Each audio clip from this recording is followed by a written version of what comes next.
भी बेशक मुझको कितना तर पाया, फिर भी तेरी हर एक अदा पे प्यार आया।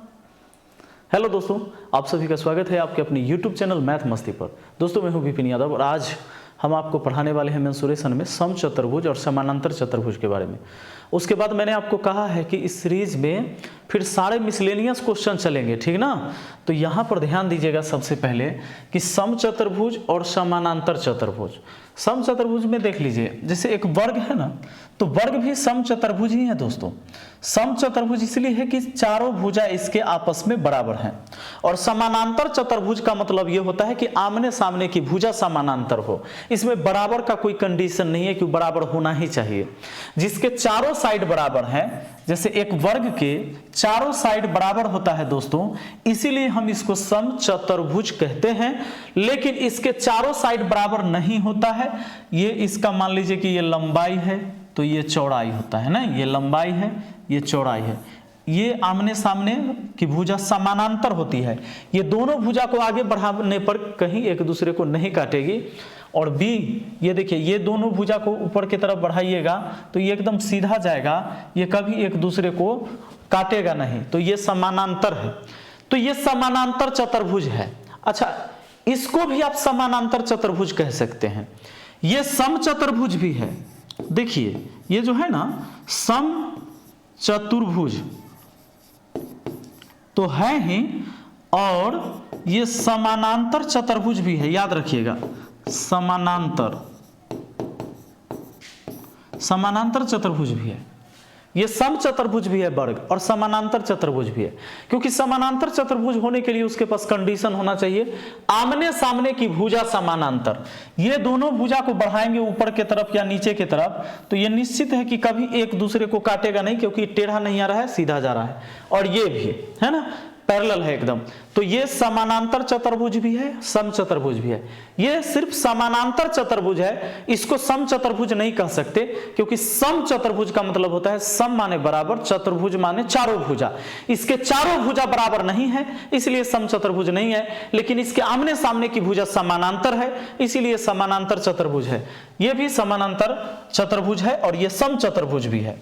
दोस्तों अब एक बात यहां समझना, एक बात समझना, यहां क्या होगा कि ये वर्ग है ना, इसके कान को पकड़ के ऐसे पकड़ के इसको खींचिएगा तो ये कैसा बन जाएगा जानते हैं? ये कैसा बन जाएगा? ये वर्ग था, इस वर्ग के कान को पकड़ के अगर हम खींचते हैं तो ये वर्ग जो है सो कुछ इस तरह का बन जाएगा।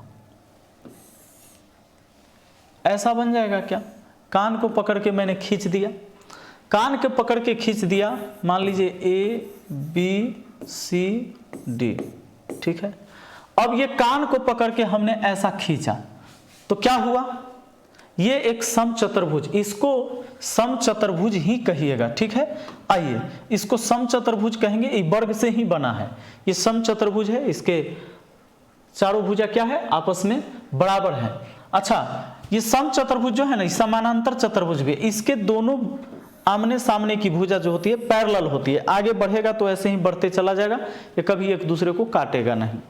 दोस्तों जरा ध्यान देना, ऐसे यहाँ पर थोड़ा सा पोलियो मार दिया है तो सीधा नहीं गया है, अब सीधा कर दिया मैंने, तो थोड़ा सा गौर करिएगा, हैं। चलो आप समझ गए हो।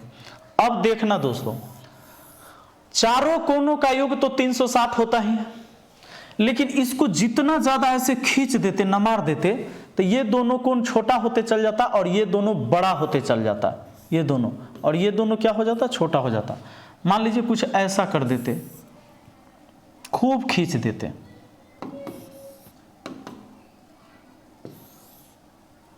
इसको जितना ज्यादा खींच देते नहीं तो ये कोण छोटा होते चला जाएगा और ये कोण क्या होते चला जाएगा? बड़ा होते चल जाएगा। इनके बीच यहाँ ज्यादा गैप हो जाएगा, यहाँ कम होते चला जाएगा जितना ज्यादा खींचेंगे।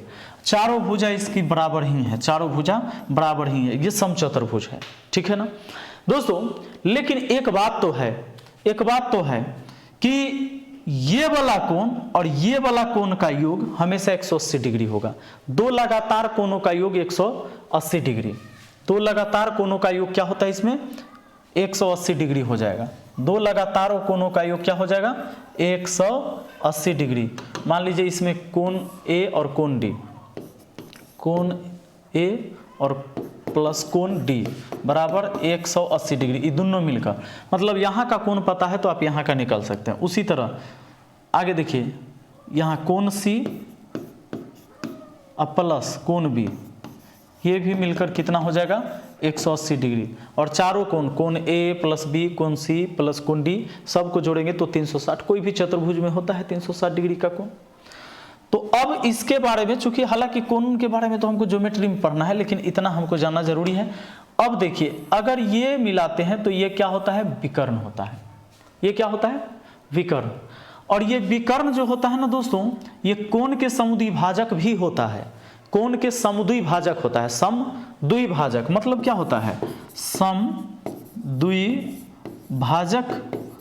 का क्या मतलब होता है। समद्विभाजक, सम माने बराबर, द्वि माने दुगो, भाजक माने बांटने वाला। जो कोण के समद्विभाजक, अगर वो कोण समद्विभाजक है मतलब कोण को दो बराबर भाग में बांटने वाला लाइन है, ठीक है। तो अगर ये पूरा, अगर मान लो कि 80 डिग्री है तो 40-40 बना देता है। ये विकर्ण जो होता है ना, इसको क्या करता है 40-40 बनाते हैं। विकर्ण जो होता है कोण के समुद्विभाजक होता ही है। तो चलिए, ये अगर मान लीजिए कि ये 120 रहा होगा तो 60 इधर 60 इधर चला जाएगा।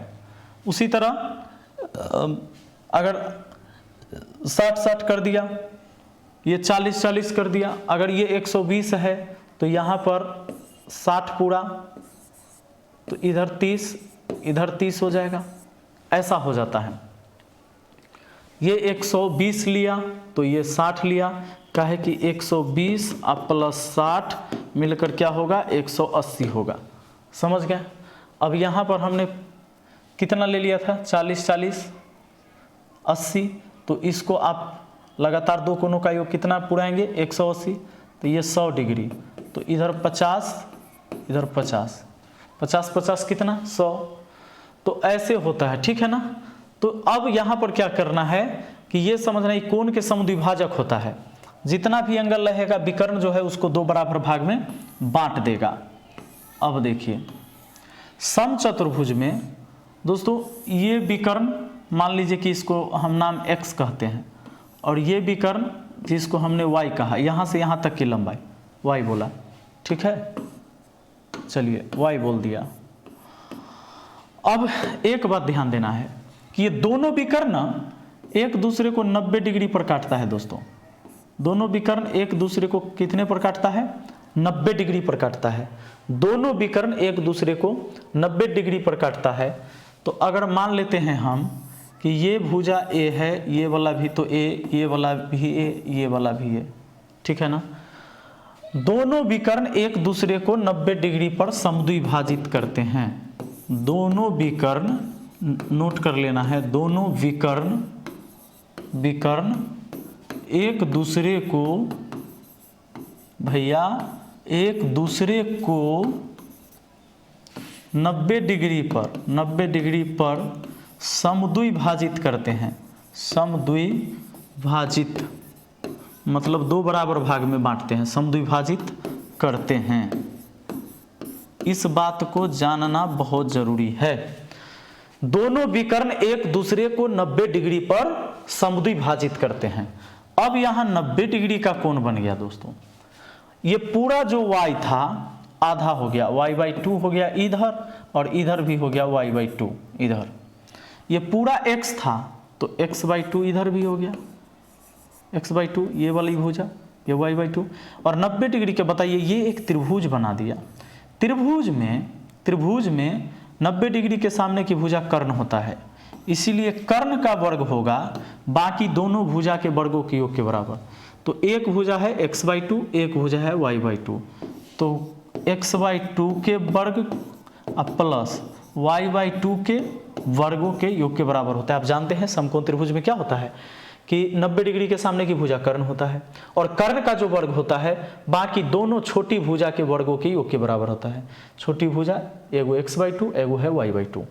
यानी ये कह सकते हैं कि विकर्ण क्या, कभी कभी किताबों में आप फॉर्मूला ऐसे दे देगा कि समचतुर्भुज के एक भुजा का वर्ग जो होता है d1/2 का स्क्वायर प्लस d2/2 का स्क्वायर। क्या किया है, विकर्ण के आधा का स्क्वायर फिर दूसरे विकर्ण के आधा का स्क्वायर, वही बात है। समझ गए कि नहीं। ये पूरा विकर्ण था, विकर्ण का आधा हुआ। अगर ये पूरा d1 रहता तो d1/2 होता आधा उसका स्क्वायर। तो ये होता है। अगर मान लीजिए कि दोनों विकर्ण आपको दिया हुआ है, दोनों विकर्ण दिया हुआ है, तो आप निश्चित है कि भुजा निकाल सकते हैं। और जब भुजा आप निकाल लेंगे तो निश्चित है कि आप क्या परिमाप भी निकाल लेंगे, क्योंकि इसकी जो परिमाप होती है ना दोस्तों, ये परिमाप जो होती है 4a होती है। परिमाप कितनी होती है, 4a होती है। क्यों, चारों साइड आपस में बराबर है तो इसके परिमाप जो हो जाएंगे 4a हो जाएंगे। ठीक है, चलिए। अच्छा, क्षेत्रफल निकालने के लिए इसका फॉर्मूला 1/2।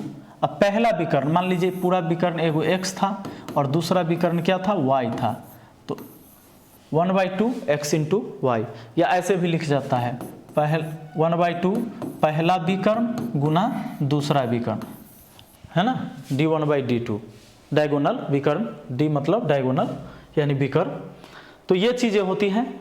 अब हम एक बात और आपसे कह देना चाहेंगे कि मान लीजिए कि कोई समचतुर्भुज है दोस्तों, ठीक है, समचतुर्भुज जिसकी चारों साइड बराबर है, इसके भुजा के मध्य बिंदु को अगर मिला दिया जाए, इसके भुजा के मध्य बिंदु को मिला दिया जाए, तो यहाँ भुजा के मध्य बिंदु मिलाने से जो एक आकृति बनती है ये होती है दोस्तों आयत। इसको याद रखना जरूरी है, ये क्या होती है, आयत होता है। समचतुर्भुज के भुजाओं के मध्य बिंदु को मिलाने से जो चतुर्भुज बनता है वो चतुर्भुज आयत होता है। चलिए अब हम जरा आते हैं समानांतर चतुर्भुज पर। तो समानांतर चतुर्भुज कहाँ से बना, ये देखिए आयत है, ठीक है ना, ये आयत। अच्छा, आयत के कान को ऐसे पकड़ के खींच देंगे कि कैसी आकृति बन जाएगी। आयत के कान को अगर पकड़ के हम खींचते हैं तो आकृति ऐसी कुछ बनेगी, है ना। तो मान लेते हैं कि ये BCD है। अब दोस्तों एक बात बताइए, आपको इसमें याद है कि अगर ये लंबाई था, ये चौड़ाई था, तो क्षेत्रफल आयत का क्या करते थे, ये तो आयत है, ये भी समानांतर चतुर्भुज ही है। आयत का क्षेत्रफल क्या करते थे, लंबाई गुना चौड़ाई करते थे, है ना। क्योंकि ये देखिए ये आधार है और ये ऊंचाई है, ये सीधा ऊंचाई कभी तिरछा नहीं जा सकता। ऐसे ही ऊंचाई नहीं हुआ, ये ऊंचाई नहीं हुआ, नहीं, ये तिरछा हो गया सीधा। लेकिन इसमें तो कोई सीधा है नहीं, क्षेत्रफल कैसे निकलेगा। तो देखिए इसकी हाइट होती है, हाइट यहाँ h1, या यहाँ से आप अगर मिला दीजिएगा तो इधर चल जाएगा, ये h2 हो जाएगा। अगर इसकी भुजा को मैंने, चलो इसको a कह देते हैं, या इसी को a कह दिए, इसको b कह देते हैं, दूसरी भुजा को, ठीक है, b। तो ये वाला भी b हो जाएगा और ये सामने आमने सामने वाला a। आमने सामने की भुजा, इसकी लंबाई a तो इसकी भी लंबाई a, और इसकी लंबाई b तो इसकी भी लंबाई b। तो इसका क्षेत्रफल आधार गुना ऊंचाई। तो क्षेत्रफल के लिए आधार गुना ऊंचाई करेंगे। अगर ये भुजा आपको पता है जो आधार हो गया, तो ऊंचाई इसका ये है, h1 कर दीजिए, इसको h2, तो h1 मतलब आधार गुना ऊंचाई इसका क्षेत्रफल होता है। आप ऐसा भी कर सकते थे, इसको आधार लेंगे तो ई ऊंचाई लेना होगा, यानी आधार गुना ऊंचाई यानी h2, ये होता है इसका क्षेत्रफल। ठीक है दोस्तों, ये क्या होता है, क्षेत्रफल होता है। और दोनों बड़ा, इससे ई आधार और ई ऊंचाई मान के गुना करिएगा तो भी उतना ही एरिया आएगा जितना ये आधार और इस पर जो ऊंचाई आया है, आधार गुना ऊंचाई करिएगा तो भी वही आएगा। इसका परिमाप क्या होगा, परिमाप होगा 2 × लंबाई प्लस चौड़ाई। जैसे आयत में लगाते हैं तो इसके लंबाई a है और चौड़ाई क्या है, b है। ये क्या हो गया भैया, इसका परिमाप हो गया। अच्छा, एक चीज और ध्यान रखना है इसमें। मान लीजिए कि आपको ये a पता है, ये भुजा भी पता है और यहाँ का कोण पता है, ये केवल ऊंचाई नहीं पता है, ऊंचाई नहीं पता है। तो आप एक काम कर सकते हैं, ऊंचाई निकालनी हो तो b साइन थीटा यूज करेंगे, b sine theta. b sine theta मतलब क्या, ये h निकालनी है हमें, तो h1 निकाल दिया मैंने, ये b ये वाली भुजा और b sine theta. Sine theta मतलब यहाँ जो एंगल देगा उसको। दूसरा चीज एक और समझिए, अगर क्षेत्रफल निकालना है, दोनों भुजा पता है, ये भुजा पता है, ये भुजा पता है पूरा, ये भुजा भी पता है, तो क्षेत्रफल के लिए एक और फॉर्मूला है ए बी, मतलब ये भुजा ए बी, और ये अगर थीटा है जितना डिग्री रहे तो ए बी साइन थीटा, यानी क्षेत्रफल के लिए हम इसको भी इस्तेमाल कर सकते हैं। तो परिमाप के बारे में भी जान गए, इसके क्षेत्रफल के भी बारे में जान गए। अब आइए दोस्तों हम आते हैं कुछ सवाल पर। सवाल में देखिए, सवाल है किसी समचतुर्भुज का परिमिति 104 सेंटीमीटर है तथा इसके एक विकर्ण की लंबाई 48 सेंटीमीटर है, समचतुर्भुज का क्षेत्रफल कितना है। देखिए किसी समचतुर्भुज की परिमिति है 104, समचतुर्भुज का मतलब है कि चारों साइड बराबर होगा।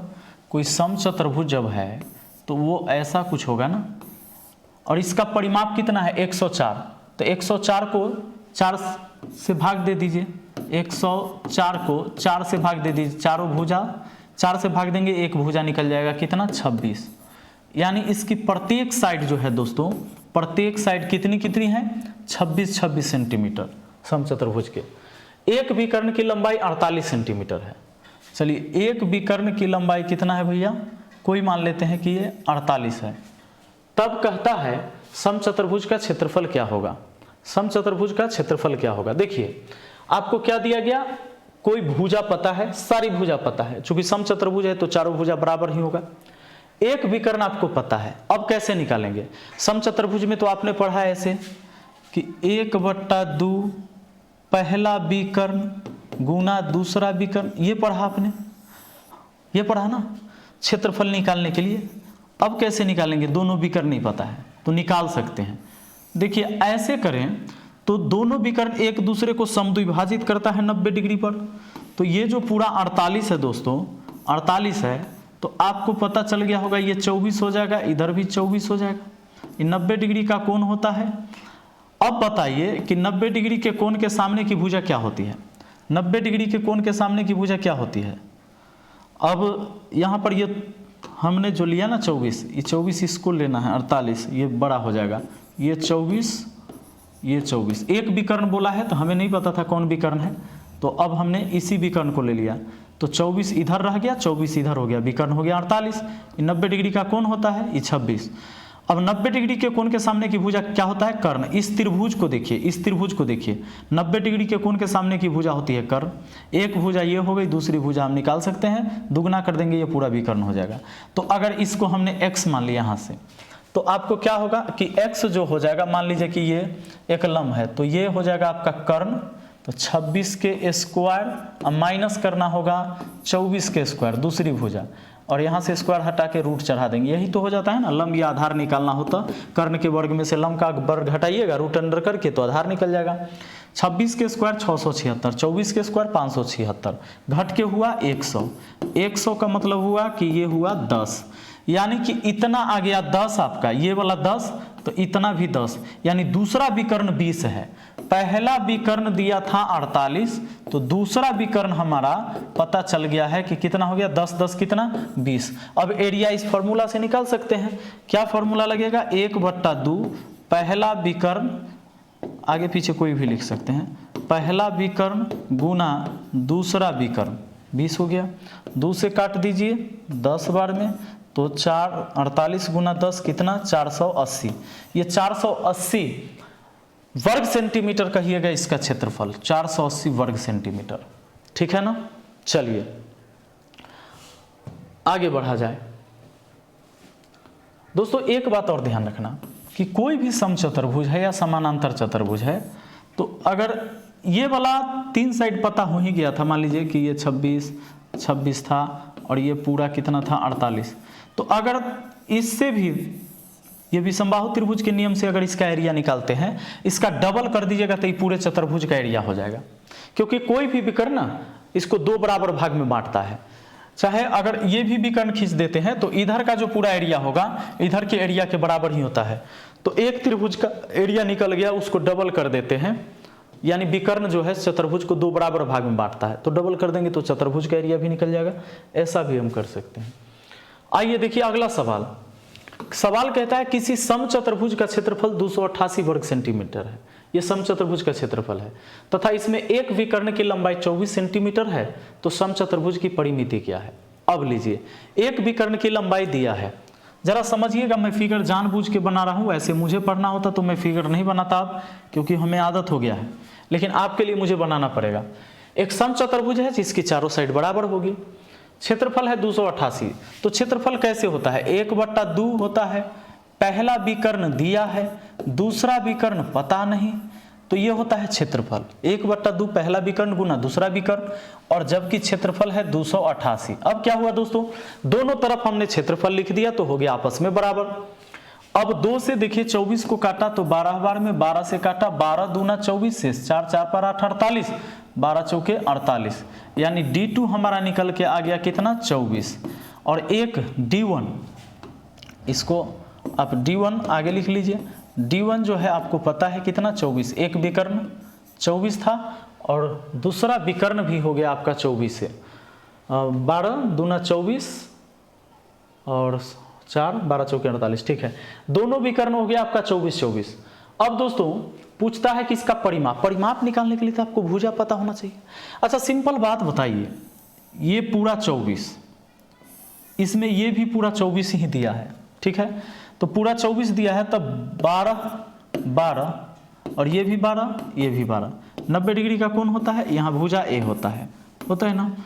अब यानी कि ये कर्ण का जो वर्ग होता है बाकी दोनों भुजा के वर्गों के योग के बराबर, तो 12 के स्क्वायर प्लस 12 के स्क्वायर, ये बराबर कितना हो जाएगा रूट अंडर 12 के स्क्वायर 144 144, तो 2 गुना 144 कह सकते हैं, नहीं 2 गो 144।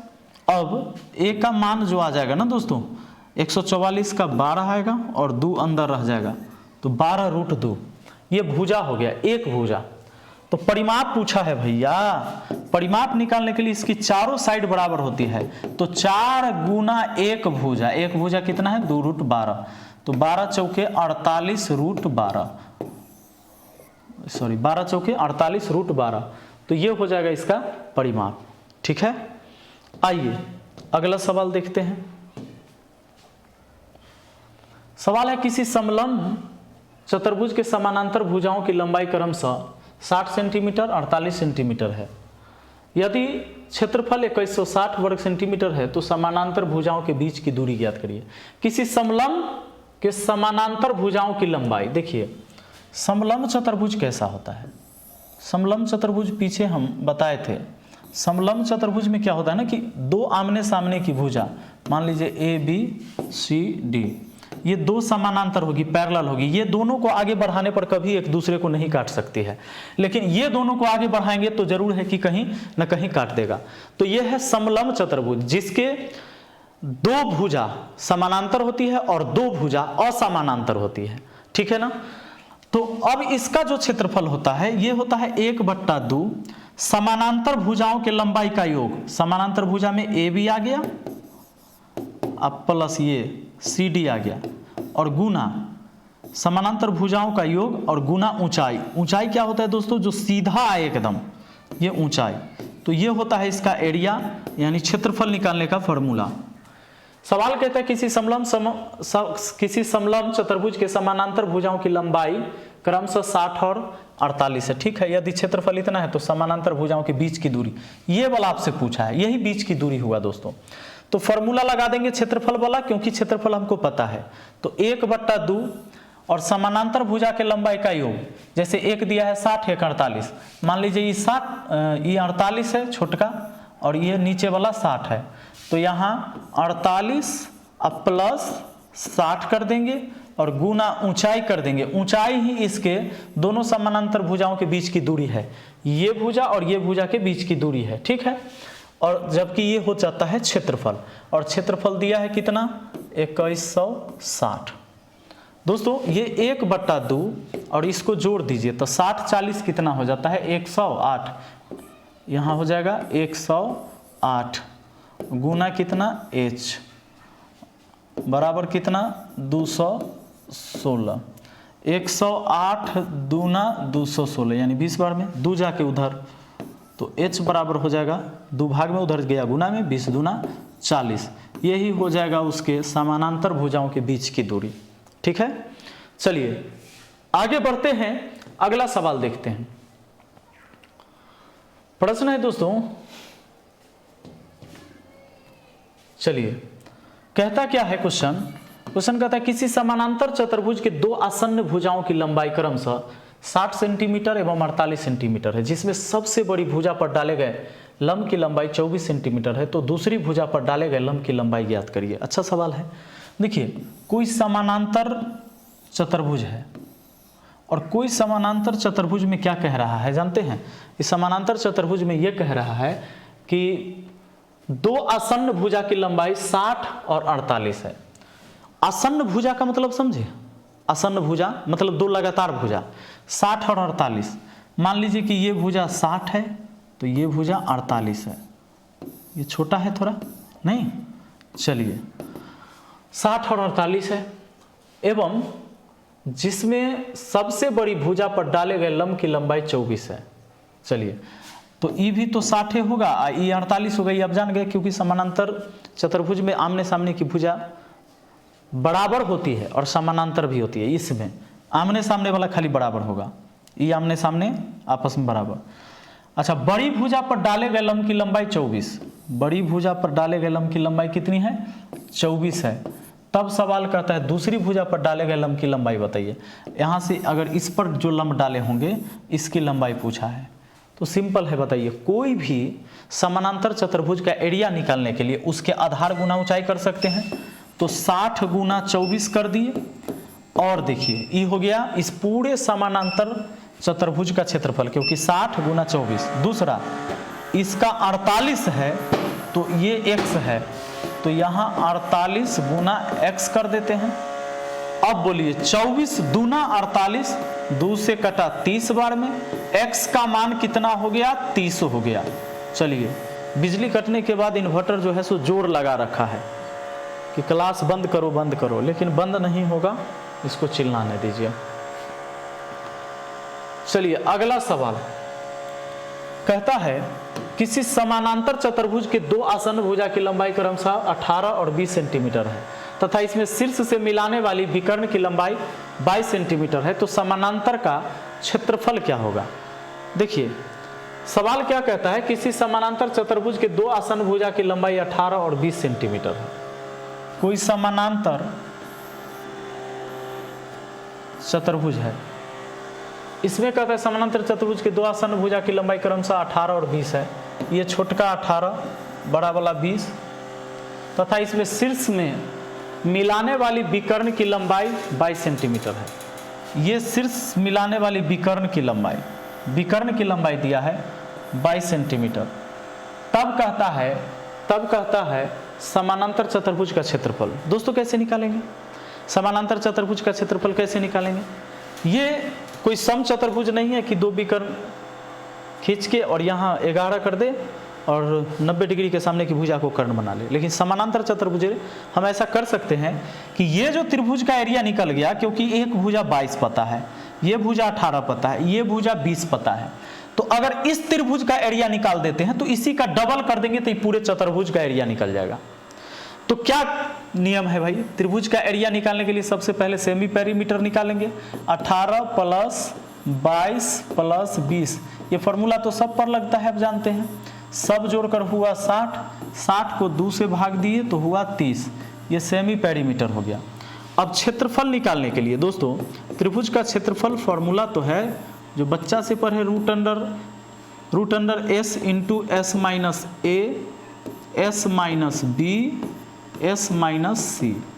s का मतलब यहाँ होता है सेमी पेरीमीटर जो निकाला है, तीनों भुज परिमाप को जोड़ के इस त्रिभुज के परिमाप का आधा, और a b c है तीनों भुजा, दोस्तों हम अगर यहाँ लगाते हैं, इसके जगह लिखेंगे 30, फिर 30 में से पहला भुजा घटाएंगे, 30 में से 18 घटाएंगे तो 12, 30 में से दूसरी भुजा घटाएंगे 8, 30 में से तीसरी भुजा घटाएंगे 10। अब ये देखिए गुना करिए, 12 तिहाई 36, 36 दहाई 3600, 3600 का वर्गमूल कितना हो जाएगा 60, और 8 का वर्गमूल 2√2, ठीक है, यानी गुना होकर सब हो गया 60 दूना 120√2, 120√2 एक एरिया हुआ। दोस्तों इसका एरिया, इस त्रिभुज का एरिया आ गया 120√2। हमें चतुर्भुज का एरिया निकालना है। मान लीजिए ABCD चतुर्भुज है, तो चतुर्भुज जो होगा ABCD जो होगा त्रिभुज ADC का दुगना, यानी कि 120√2 का दुगना कर देंगे 240√2, इतना वर्ग सेंटीमीटर हो जाएगा, ठीक है ना। तो ऐसे बन जाएगा। आइए तो अगला देखते हैं। आगे क्वेश्चन कहता है दोस्तों, किसी समानांतर के आसन्न भुजाओं की लंबाई 18 सेंटीमीटर एवं 24 सेंटीमीटर है तथा इसके एक विकर्ण की लंबाई 30 सेंटीमीटर है, तो दूसरे विकर्ण की लंबाई क्या होगी।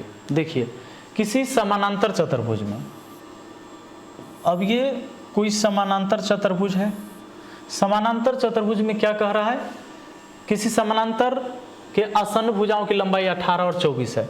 मान लेते हैं इसको 18, इसको मान लेते हैं 24, बड़ा वाला 24, तथा इसके एक विकर्ण की लंबाई 30 है। इसके एक विकर्ण की लंबाई कितनी है भैया 30 है। तो कहता है एक विकर्ण की लंबाई 30 है, तो दूसरे विकर्ण की लंबाई ज्ञात करिए। चलिए एक चीज हम आपको बताते हैं, एक फार्मूला। समानांतर चतुर्भुज में क्या होता है दोस्तों, कोई